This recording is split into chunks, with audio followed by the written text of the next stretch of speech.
Doctor Pawase अर्धांगवायू पुनर्वसन आणि निसर्गोपचार केंद्र। निसर्गरम्य आणि प्रदूषणमुक्त वातावरणात 20 कॉटचे उत्तम मशिनरी आणि सर्व सुविधा उपलब्ध असलेले सुसज्ज निसर्गोपचार केंद्र।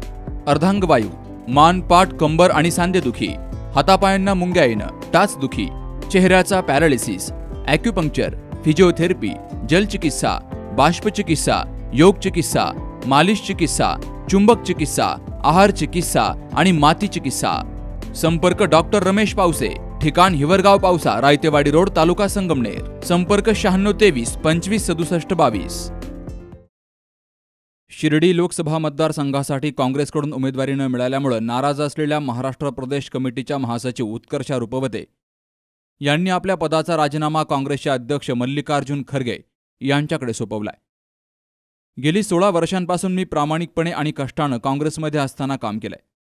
रुपवते आणि चौधरी कुटुंबातील तिसरी पिढी काँग्रेस पक्षामध्ये कार्यरत असताना निस्वार्थपणे अहोरात्र पक्षासाठी झटणाऱ्या माझ्यासारख्या युवा कार्यकर्त्याला पक्ष सोडण्याचा निर्णय का घ्यावा लागतोय, असा सवाल त्यांनी काँग्रेस नेतृत्वाला विचारलाय।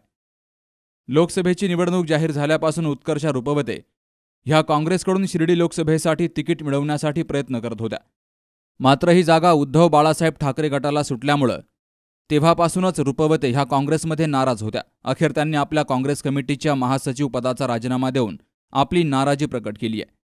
दरम्यान त्या वंचित आघाडीकडून आपला उमेदवारी अर्ज दाखल करण्याची शक्यता वर्तवली जाते।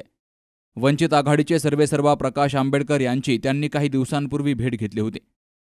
दरम्यान शिर्डी लोकसभा मतदारसंघामध्ये उद्धव बाळासाहेब ठाकरे गटाचे भाऊसाहेब वागचौरे आणि शिंदे सेनेचे सदाशिव लोखंडे यांच्यात सरळ लढत होणार होती। मात्र उत्कर्षा रुपवते यांनी काँग्रेसचा राजीनामा दिल्यामुळे शिर्डी लोकसभा मतदारसंघामध्ये तिरंगी लढत होणार का, हे आगामी काळात स्पष्ट होईल।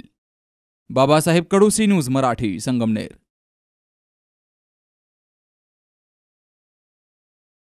दादा, अरे 7 दिवसावर आले लग्न, सगळी तयारी झाली, पण फर्निचरचं काय? गृहवस्तू भांडार 10 ठिकाणी फिरण्यापेक्षा आपल्याला हव्या असलेल्या वस्तूंच्या हजारो व्हरायटीज एकाच ठिकाणी पाहायला मिळतात, फक्त गृहवस्तू भांडार मध्ये।